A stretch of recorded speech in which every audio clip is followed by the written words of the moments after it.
নমস্কার।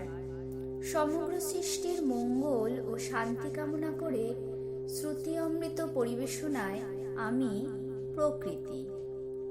কোনো বিশেষ ধর্মের নয়, মানব ধর্মের পরিপ্রেক্ষিতে বিভিন্ন মহান ব্যক্তিত্বের জীবন দর্শন, লেখনী ও উপলব্ধির বিভিন্ন দৃষ্টান্ত থেকে সংগৃহীত কিছু বাণী বা বক্তব্য পরিবেশন করছি।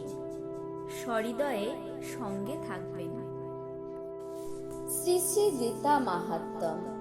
ওম নমো ভগবতে বাসুদেবায়।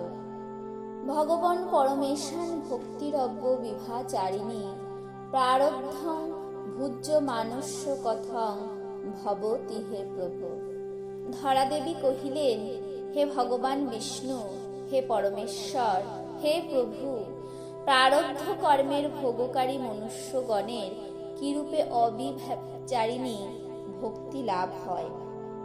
শ্রী বিষ্ণুরবাচ। প্রারব্ধং ভুজ্য মানহি গীতাভ্যাসরত সদা সমুক্ত সুখী লোকে কর্মণা নৌপলিপ্যতে। ভগবান বিষ্ণু বলিলেন, প্রারব্ধের ভোগকারী সদা গীতা পাঠে নিযুক্ত হইলে ইহলোকে মুক্ত ও সুখী হন, তিনি কর্মে কখনো লিপ্ত হন না।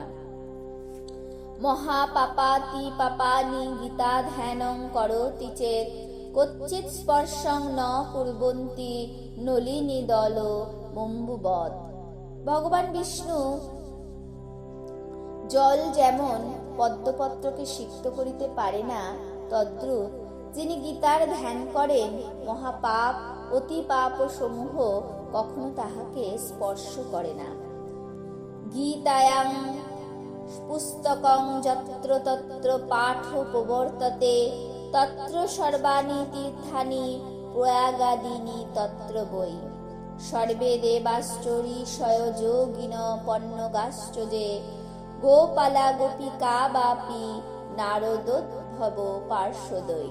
যেখানে গীতা গ্রন্থ থাকে, যেখানে গীতা পাঠ হয়, সেখানে প্রয়াগাদি সকল তীর্থ বিরাজ করেন। সেখানে সমস্ত দেবতা, ঋষি, যোগী ও পন্নগ এবং নারদ, উদ্ভব ও পার্শ্বদগণ সহিত গোপ ও গোপিকাগণ সমাগত হন। সহায় জায়তে শীঘ্রং যত্র গীতা প্রবর্ততে যত্র গীতা বিচারশ্চ পঠনং পাঠনং শ্রুতম তত্রাহং নিশ্চিতং পৃথ্বী নিবসামি সদৈবহি। যেখানে গীতা পাঠ আরম্ভ হয় সেখানে শীঘ্র সহায় উপস্থিত হয়। যে পৃথ্বী, যেখানে গীতার বিচার, পঠন, পাঠন ও শ্রবণ হয়, সেখানে আমি সর্বদা নিশ্চয়ই বাস করি। গীতাশ্রহেহং তিষ্ঠামি গীতা মে চোত্তমং গৃহম গীতা জ্ঞানমুপাশ্রিত্য তৃণ লোকান পালয়াম্যহম। আমি গীতার আশ্রয়ে অবস্থান করি এবং গীতা আমার উত্তম গৃহ। গীতা জ্ঞান আশ্রয় করিয়া আমি ত্রিলোক পালন করি। গীতা মে পরমা বিদ্যা ব্রহ্মরূপা ন সংশয় অর্ধমাত্রাক্ষরা নিত্যা শানির্বাচ্য পদাত্মিকা। গীতা আমার ব্রহ্মরূপা পরা বিদ্যা, অর্ধমাত্রা অক্ষরা, নিত্যা ও অনির্বাচ্য পদাত্মিকা, ইহাতে কোনো সন্দেহ নাই। চিদানন্দেন কৃষ্ণেন প্রক্তা সমুখ তোহর্জুনম বেদত্রয়ী পরানন্দা তত্ত্বার্থ জ্ঞান সংযুতা। চিদানন্দ স্বরূপ শ্রীকৃষ্ণ নিজ মুখে বেদত্রয় রূপা পরমানন্দা তত্ত্বার্থ জ্ঞান সংযুক্তা গীতা অর্জুনকে বলিয়াছেন।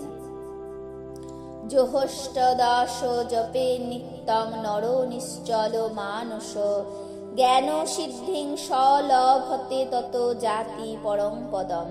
যিনি গীতার অষ্টাদশ অধ্যায় নিত্য নিবিষ্ট চিত্তে পাঠ করেন, তিনি ব্রাহ্মী স্থিতি লাভ করেন এবং এই রূপে পরম পদ প্রাপ্ত হন। পাঠেহ সমর্থ সম্পূর্ণে ততহর্ধং পাঠ মাচরে তদা গোদানজং পুণ্যং লভতে নাত্র সংশয়। যিনি গীতার সম্পূর্ণ পাঠে অসমর্থ, তিনি যদি উহার অর্ধাংশ পাঠ করেন তাহা হইলে তিনি গোদানের পুণ্য লাভ করেন, ইহাতে সন্দেহ নাই। ত্রিভাগং পঠমানস্তু গঙ্গা স্নান ফলং লভেত, শরং সংজপমানস্তু সোম যাগ ফলং লভেত। গীতার 1/3 পাঠে গঙ্গা স্নানের ফল লাভ হয় এবং 1/6 পাঠে সোমযাগের ফল লাভ হয়। একাধ্যায়স্থ যো নিত্যং পঠতে ভক্তি সংযুত রুদ্রলোকম বাপ্নতি গণভূতা বসেচ্চিরম। যিনি নিত্য ভক্তিযুক্ত হইয়া গীতার 1 অধ্যায় পাঠ করেন তিনি শিবলোক প্রাপ্ত হন এবং শিবের সহচর হইয়া দীর্ঘকাল তথায় বাস করেন। অধ্যায়ং শ্লোকপাদং বা নিত্যং য পঠতে নর সজাতি নরতাং যাবন্মন্তরং বসুন্ধরে। যে বসুন্ধরে যিনি নিত্য গীতার 1 অধ্যায় বা 1 অধ্যায়ের 1/4 পাঠ করেন তিনি 1 মন্বন্তর মানব জন্ম লাভ করেন। গীতায়া শ্লোকদশং সপ্তপঞ্চ চতুষ্টয়েন দ্বৌ ত্রিনেকং তদর্ধাং বা শ্লোকানাং য পঠেন্ন চন্দ্রলোকম বাপ্নতি বর্ষানামোযুতং ধ্রুবং। গীতা পাঠ সমাযুক্ত মৃত মনুষ্যতাং ব্রজেত। যিনি গীতার 10, 7, 5, 4, 3, 2, 1 বা অর্ধ শ্লোক নিত্য পাঠ করেন তিনি চন্দ্রলোকে অযুত বর্ষ বাস করেন, ইহা নিশ্চিত।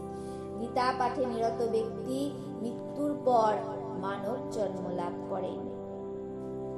গীতাভ্যাসং পুনঃ কৃত্তা লভতে মুক্তি মুক্তমাম। গীতে তুচ্চার সংযুক্তা নিয়মানো গতিং লভেত। পুনঃ পুনঃ গীতা পাঠের দ্বারা পাঠক উত্তম গতি লাভ করেন। মৃত্যুকালে গীতা শব্দ উচ্চারণ করিলেও মানুষের সদ্গতি লাভ হয়।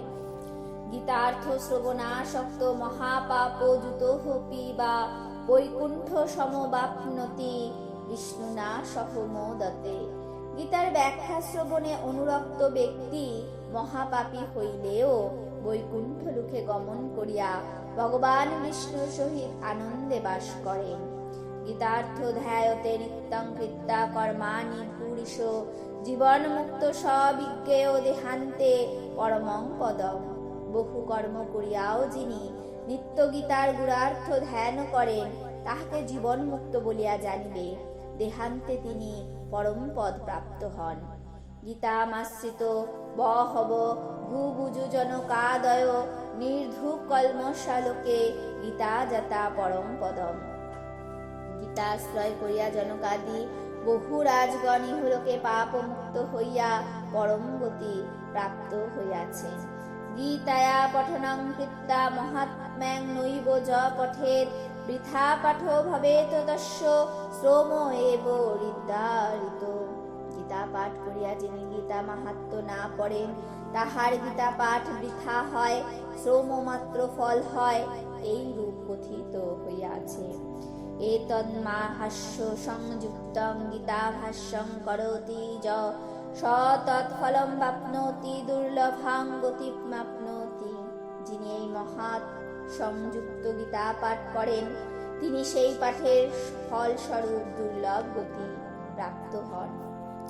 শ্রুত উবাচ মহাত্ম মে তদ গীতায়া ময়া পুক্তং সনাতনম গীতান্তে চ পঠেদজস্তু যদুক্তং তং তৎফলং লভেৎ। শ্রুত বলিলেন এই সনাতন গীতা মাহাত্ম্য আমার দ্বারা কথিত হইল। যিনি গীতা পাঠের পর এই গীতা মাহাত্ম্য পাঠ করেন তিনি যথোক্ত ফল লাভ করেন। গীতা মাহাত্ম্যের সমাপ্ত। আমার এই প্রয়াস যদি আপনাদের ভালো লেগে থাকে দয়া করে আমার এই উদ্যোগকে একটি লাইক ও চ্যানেলটিকে সাবস্ক্রাইব করে আমার সাথে থাকবেন। ধন্যবাদ।